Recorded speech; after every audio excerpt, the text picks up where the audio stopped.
안녕하세요. 오늘은 경고와 위로의 선지자 오바댜에 대해서 한번 살펴보고자 합니다.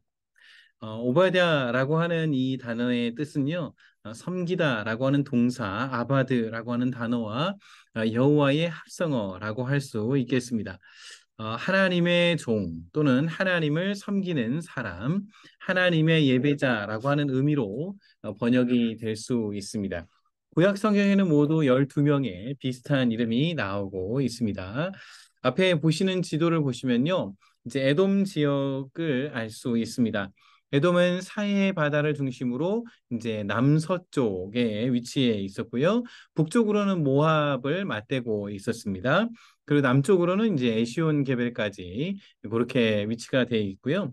약 화살표를 보시는 것처럼 120km 또는 마일로 따지면 한 75마일 정도 되는 그런 그 하이웨이, 프리웨이가 통과하고 있었습니다. 그래서 이제 낙타 무역상들이 이 지역을 통해서 많이 이동을 했고요. 이 지역을 지날 때 통행료를 부과하기도 했다고 합니다.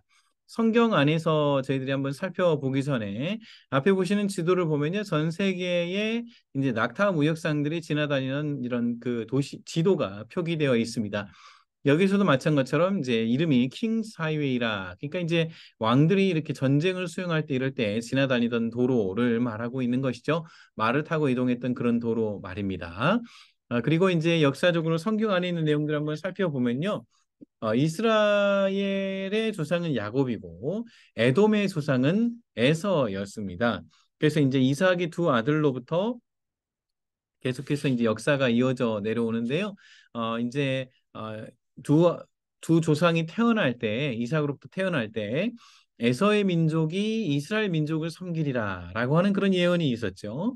그리고 이제 에서가 야곱의 형이었지만 야곱이 팥죽으로 장자권을 이렇게 넘겨받게 됩니다. 너무 배고픈 형을 이제 거기에 팥죽을 주면서 장자권을 달라고 하죠.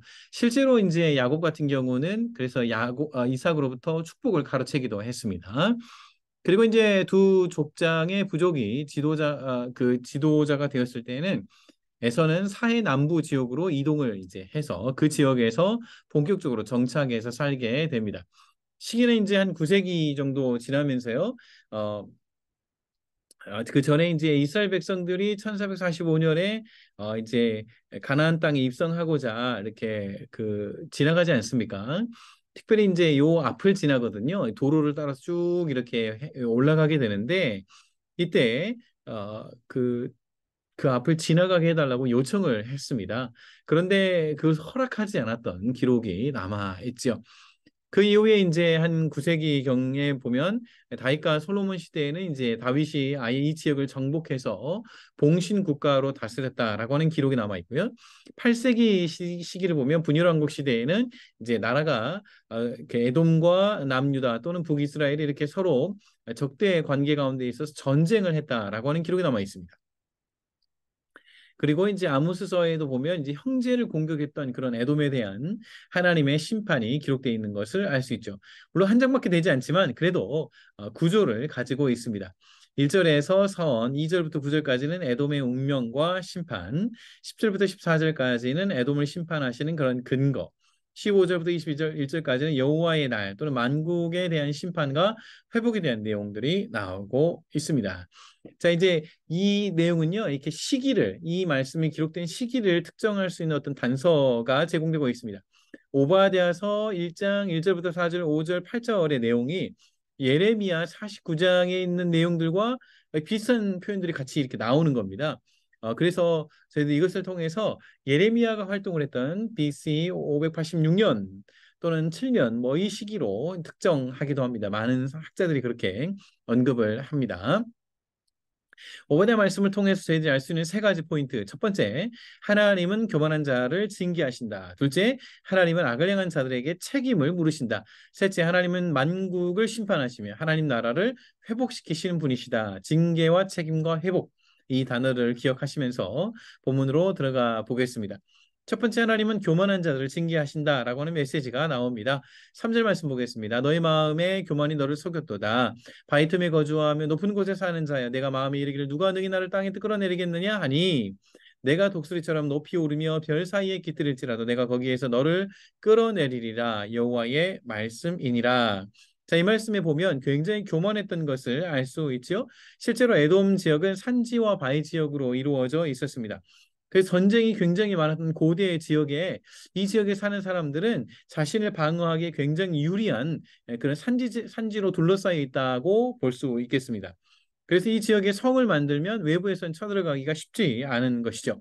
여기 이제 바위라고 하는 단어가 나오는데요.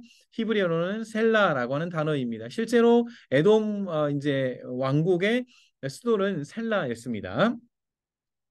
이 단어와 관련해서 이제 사실 페트라와 연결시키는 학자들이 있습니다만 그것을 역사적으로 직접적인 연결을 보여주는 구절은 그 근거는 없기 때문에 완벽하게 페트라가 셀라다라고 말할 수는 없겠습니다. 그럼 어쨌든 에돔 지역도 페트라 지역과 같이 굉장히 방어하기 좋은 지역이었다라고 할 수 있는 것이죠. 앞에 사진이 나와 있는데요. 페트라 입구입니다. 이렇게 좁은 협곡을 통과해서 이제 도시로 들어가게 되는데 그렇기 때문에 이 입구만 딱 막아도 외부에서 쳐들어오기가 쉽지 않은 것이죠. 그랬기 때문에 오늘 본문에서 누가 나를 땅에서 끌어내리겠느냐. 사절에서도 독수리처럼 높이 오르며 별 사이에 깃들일 것이다. 이런 표현들이 사용되었던 것입니다. 그런데 이 표현은요. 이사야서 14장 12절부터 14절까지의 말씀과 굉장히 유사합니다. 근데 이 말씀은요, 누구에게 하는 것이냐면 사탄의 타락을 두고 하나님께서 사탄의 교만함을 꾸짖는 그런 장면입니다. 너 아침의 아들 계명성이여 어찌 그리 하늘에서 떨어졌으며 너 열국을 덮은 자여 어찌 그리 땅에 찍혔는고 내가 내 마음에 이르기를 내가 하늘에 올라 하나님의 뭇별 위에 내 자리를 높이리라. 내가 북극지 배의 산 위에 앉으리라. 가장 높은 구름에 올라가 지극히 높은 이와 같아지리라 하는도다. 이렇게 사탄이 품었던 그런 교만한 마음을 지금 오바댜가 품게 되었고 하나님께서 그것에 대해서 심판할 것을 말씀하고 계시는 것이죠. 오늘 본문 5절부터 8절까지를 보면요. 굉장히 하나님의 심판이 완벽한 하나님의 심판이 있을 것이다 라고 하는 내용이 언급이 됩니다. 도둑이나 강도가 만족할 만큼 훔치면 그칠 때인데 모조리 가져가게 될 것이다. 포도를 수확할 때 얼마쯤은 남기는데 하나도 남기지 않을 것이다. 감춘 보물까지도 모조리 수탈이 될 것이고 약조한 자들, 화목한 자들이 속여서 함정을 팔 것이다. 지혜 있는 자, 지각 있는 자를 멸하게 될 것이다. 그래서 나라가 다시 재건되기가 어려울 것이다. 그렇게 말씀하고 있는 것이죠. 하나님께서는 교만한 자를 미워하시고 그에 대해서 완벽하게 심판하신다는 것을 보여주고 있습니다. 중세현 수도사의 이야기입니다. 한 수도원에 굉장히 오랫동안 이렇게 하나님 앞에서 경건 생활을 했던 그런 나이가 많이 든 성숙한 수도사가 살고 있었습니다. 그런데 이제 사회에서 그동안 한참 높은 관직에 있다가 그렇게 잘 나가던 젊은 수도사가 그 수도원에 들어오게 되었습니다. 그 젊은 수도사는 굉장히 교만했고 잘난 척했고 머리 끝까지 자신이 가장 잘난 줄 알았던 그런 수도사였습니다.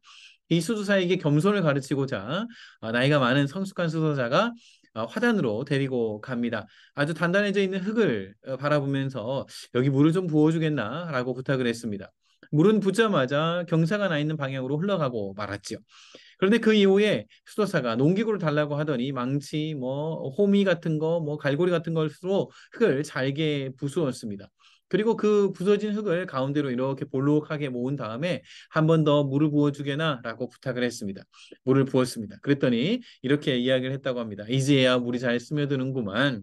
여기에 씨를 뿌리면 잎을 내고 꽃을 피우고 열매를 맺게 될 것일세. 우리 마음도 마찬가지라네. 하나님 앞에서 우리가 단단한 마음이 아니라 교만한 마음이 아니라 부드러운 마음으로 나아갈 때 하나님께서 은혜를 주시고 말씀의 씨를 주셔서 우리도 인생에 있어서 꽃을 피우고 아름다운 열매를 맺게 될 것이라네 라고 이야기를 해 주었다고 합니다. 성도 여러분, 저와 여러분들의 마음은 어떻습니까? 오늘 에돔은 굉장히 교만했기 때문에 하나님의 심판을 받았습니다. 이 수도사도 단단한 마음이 아니라 교만한 마음이 아니라 높아진 마음이 아니라 부드럽고 겸손한 마음을 가지라 그렇게 권면하고 있습니다. 저희들의 마음도 자주 살펴보아야 하겠습니다. 예배 자리에 나올 때 또는 매일매일 아침에 말씀 앞에 앉을 때 우리는 어떤 마음을 가지고 있는가? 나는 자주 교만한 마음을 가지고 있는가? 나는 단단한 마음을 가지고 있는가? 아니면 겸손하며 부드러운 마음을 가지고 있는가? 하나님께서는 교만한 자를 물리치시고 겸손한 자에게 은혜를 베푸신다 말씀해 주셨습니다. 그러므로 저희는 늘 하나님 앞에서 사람들 앞에서 겸손한 마음으로 나아가야 하겠습니다. 두 번째로 저희들은요, 하나님은 악을 행하는 자들에게 반드시 책임을 물으신다는 메시지를 발견하게 됩니다. 자, 이제 본격적으로 하나님께서 이 에돔을 심판하시는 직접적인 이유를 언급하고 있습니다. 10절과 11절을 보면요. 내가 내 형제 야곱에게 행한 포악으로 말미암아 부끄러움을 당하고 영원히 멸절되리라. 내가 멀리 있었던 날 곧 이방인이 그의 재물을 빼앗아가며 외국인이 그의 성문에 들어가서 예루살렘을 얻기 위하여 제비 뽑던 날에 너도 그들 중 한 사람 같았느니라. 만약에 이 오바댜서가 기록된 시기가 바벨론 제국의 그런 침략을 배경으로 하고 있다면 지금 이제 에돔은 바벨론 제국이 유다를 그 공격하고 약탈하고 제비를 뽑아서 물건들을 약탈해가는 그런 극악무도한 시기에 에돔이 함께 동참했다는 것을 의미하고 있습니다. 그렇기 때문에 형제의 나라가 아파하고 고통하는 것을 보고 그것을 보호해 주지는 못할 망정 그렇게 함께 약탈하는 그런 에돔을 향하여서 하나님께서는 징계하리라 말씀하고 있는 것이죠. 자, 그래서 이제 이 본문을 굉장히 쉽게 일상의 언어로 쓴 메시지라고 하는 성경을 보면요. 이 본문을, 오늘 본문을 이렇게 이제 12절부터 14절까지 다르게 번역을 하고 있습니다. 이 내용을 보면 저희들이 굉장히 좀 잘 이해할 수 있어요. 뿐만 아니라 여기는 간접 명령법이 사용되어 있어요. 그래서 그렇게 해서는 안 된다라고 하는 표현들을 사용하고 있습니다. 한번 살펴보면요. 사악한 외적들이 예루살렘을 공습하여 약탈하는데도 그저 수수방관했다. 너도 그들 못지않게 악질이다. 자기 형제가 얻어맞고 있는데 고소하다니. 그래서는 안 되었다. 유대 아들들이 진창에 처박히는 것을 보고 깔깔 웃다니. 그래서는 안 되었다. 고생하고 있는 그들에게 큰 소리를 해대다니. 그래서는 안 되었다. 삶의 파탄난 그들에게 되려 이용하다니. 그래서는 안 되었다. 그들의 고난, 그들의 비참한 모습을 보고 웃고 떠들다니 다른 민족은 몰라도 너만큼은 그래서는 안 되었다. 얻어맞아 바닥에 쓰러진 그들의 옷을 벗겨가다니 그래서는 안 되었다. 길 끝에서 기다리고 섰다가 피난민의 길을 막지 말았어야 했다. 모든 것을 잃고 목숨만 건진 무력한 생존자들에게 등을 돌리다니 그래서는 안 되었다. 이 내용을 통해서 저희들은 하나님께서 이 에돔 족속을 향해서 심판을 명령하고 있는 그 명령의 직접적인 근거를 알게 되는 것이죠. 그들은 그저 자신에게 힘이 있었기 때문에 지나갈 줄 알았을 것입니다. 보는 사람이 없을 줄 알았을 거예요. 괜찮을 줄 알았을 것입니다. 그러나 하늘 위에서는 하나님께서 알고 계시고 때가 되면 하나님의 심판이 언급되었던 것입니다. 이제 아프리카 북부 지역에 보면요, 교회 역사에는 굉장히 신실했던 교회의 목회자들에 대한 기록들이 남아 있습니다. 특별히 아프리카 북부 지역의 카르타고라고 하는 지역에서 활동을 했던 AD 200년경에 활동했던 시프리안 또는 키프리안이라고 말하죠. 키프리안의 책이 있습니다. 여기에 patience, 그러니까 인내라고 하는 책의 내용입니다. 제가 간단하게 번역을 했는데요. 직역했기 때문에 여러분 이해해 주시길 바랍니다. 하나님께서는 심판하실 수 있는 능력이 있으시지만 오랫동안 마음 아파하시며 인내하시는데 굳은 마음으로 기다리며 하나님의 자비를 계속해서 주십니다. 하나님은 오래 참으시는 하나님이시다. 오랫동안 기다려 주시는 하나님이시다. 그것을 말씀하고 있는 것이죠. 그리고 마침내 심판하시는 하나님에 대한 기록도 기록되어 있습니다. 그는 하나님의 심판이 정의롭다고 말했는데 그 이유는 그 심판이 미뤄지고 지속적으로 그리고 오랫동안 연장되었기 때문입니다. 하나님의 오래 참으시는 인내를 통하여서 그 사람의 영원한 생명에 대해서 배려하시고 숙고하시는 것입니다. 그러나 죄에 대한 회개가 더 이상 가능하지 않을 때 결국 불경건한 자와 죄인에 대한 형벌이 이루어지게 됩니다. 어떻게 이 말씀을 적용할 수 있겠습니까? 만약 하나님께서 저와 여러분들의 연약함과 죄악을 보게 하신다면 그것으로부터 돌이키라, 돌아오라 그렇게 요청하신다면 저희들은 속히 겸손한 자리에 그리고 말씀의 자리에 나아가서 회개하고 우리의 길들을 돌이켜야 하겠습니다. 왜냐하면 하나님께서 은혜를 주시고 계속해서 기다려 주셨기 때문입니다. 아주 오랫동안 기다리신 것이죠. 그래서 실패하고 또 실패하고 넘어진다고 할지라도 우리는 속히 하나님께로 돌아가야 하겠습니다.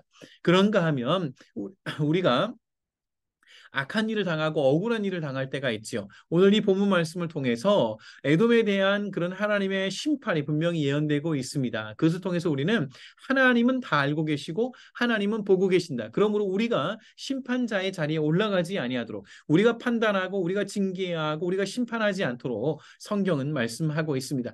하나님의 때가 되면 하나님의 심판이 임합니다. 우리에게 필요한 것은요, 하나님께 탄원하는 기도가 필요합니다. 하나님께 맡겨드리는 것이 필요합니다. 우리의 손으로 악을 행하지 아니하도록 주의하라. 하나님께서는 그렇게 말씀하고 있는 것이죠. 하나님의 심판자 되심을 인정하고 하나님의 오히려 심판을 간구하는 그런 탄원의 기도를 드릴 수 있어야 하겠습니다. 나눔 질문입니다. 혹시 우리도 그렇게 해서는 안 되는데 라고 하는 실수와 죄를 지었던 그런 실수했던 그런 경험이 있다면 우리가 한번 나누어 보고 다시는 그와 같은 일들을 행하지 아니하도록 주의해야 하겠습니다. 마지막 끝으로 하나님께서는 만국을 심판하시는 분으로, 그리고 나라를 회복시키는 분으로 기록이 됩니다. 특별히 하나님 나라의 회복에 대해서 세 가지가 언급이 되는데요. 백성이 회복되리라, 땅이 회복되리라, 그리고 주권이 회복되리라. 그런 구체적인 회복에 대한 메시지가 나오고 있습니다. 17절에 보니까요. 오직 시온산에서 피할 자가 있으리니 그 산이 거룩할 것이요 야곱 족속은 자기 기업을 누릴 것이며. 그러니까 앞서 말씀드린 대로 이제 구체적인 회복이 언급이 되고 있습니다. 그래서 오늘 본문에 보면 이제 백성의 회복들이 나오는데요. 지금 샘플로서 이스라엘 백성들이 거의 멸망을 당하고 포로로 끌려가는 상황이지만 17절에 보니까 시온에서 그런 피할 자가 있다. 그 말은 하나님의 은혜와 평강 가운데 하나님께서 지키시는 자들이 있을 것이다. 하나님의 백성이 있을 것이다. 그런 표현이 나오고요. 그 산이 거룩하게 될 것이다. 여기 산은 이제 시온산이고 하나님의 임재를 언급하는 그런 표현이죠. 그래서 그 산이 회복될 것을 말합니다. 그리고 야곱 족속, 그러니까 하나님의 백성이 자기의 기업을 다시 누리게 될 것이다. 땅이 회복되고 이 민족이 회복될 것이라고 하는 말씀이 언급이 되고 있는 것이죠. 그런가 하면 18절에 보면 야곱 족속과 요셉 족속이 불과 불꽃이 되어서 에서 족속을 남김없이 살으리라 하고 말합니다. 하나님의 백성들이 회복되어서 주권을 완벽하게 회복될 것을 말하고 있는 것이죠. 19절도 한번 보면요. 하나님 나라의 백성들에게 땅이 회복될 것을 말합니다. 여러 지명들이 나와요. 그 지명들을 보면 그것은 다윗 왕국 때, 다윗의 통일 왕국 때에 그때 지명인 것을 알 수 있습니다. 그것이 그 시대의 영광스러웠던 땅처럼 회복이 될 것이다. 그것을 언급하고 있는 것이죠. 21절에 보면 구원받은 자들이 시온산에 올라와서 에서의 산을 심판하리니 나라가 여호와께 속하리라 했습니다. 그러니까 이제 이 야곱의 족속들이 완전히 그 주권을 회복해서 오히려 자신들에게 악을 가했던 그런 에서의 산을, 높고 높다고 자만하고 교만했던 그 산을 심판하게 될 것이다. 하나님의 나라가 여호와께 속할 것이고 회복될 것이다. 그렇게 회복이 언급되고 있는 것이죠. 이러한 하나님의 나라에 대한 통치의 회복은 궁극적으로는 앞으로 이제 메시아께서 오심으로 일어날 일이고 마지막 때에 종말론적으로 일어날 일을 언급하고 있습니다. 그것을 민수기 24장과 요한계시록 11장에 나와 있는데요. 그의 원수 에돔은 그들의 유산이 되며 그의 원수 세일도 그들의 유산이 되고 그와 동시에 이스라엘은 용감히 행동하리로다. 이스라엘의 그런 회복과 번영을 언급하고 있습니다. 그리고 이제 에돔이 세상의 나라라고 한다면 하나님께서 영원한 심판이 있을 것이다. 하나님의 백성들이 영원히 통치하리라 하는 내용이 요한계시록 11장 5절에 나타나고 있는 것이죠. 그래서 저희들도 이 땅을 살아가는 가운데 이해할 수 없는 고난과 해결할 수 없는 고난이 있을 때 이상하게도 성경은 하나님께서 심판하시리라 그런 메시지로 마무리하고 있는 것을 알게 됩니다. 영원한 하나님의 나라에서는 그 심판이 이루어지게 될 것을 고백하고 있는 것이죠. 저희들이 하나님의 심판을 기억하며 하나님께 맡겨드릴 수 있어야 하겠습니다. 나눔 질문입니다. 시간이 지난 후에 나의 억울함이 또 해소되거나 해결되었던 경험이 있다면 나누어 보시기를 바랍니다. 저는 오늘 여기까지 함께 나누도록 하겠고요. 오늘 오베달서를 통해서 하나님께서 주신 말씀, 하나님께서는 교만한 자들을 향해서 징계하심, 하나님께서는 악을 저지른 자에게 책임을 물으신다는 사실을, 그리고 만국을 심판하시며 하나님의 백성들을 회복하신다는 이 세 메시지를 기억하실 수 있기를 바랍니다. 저는 다음 시간에 뵙도록 하겠습니다. 감사합니다.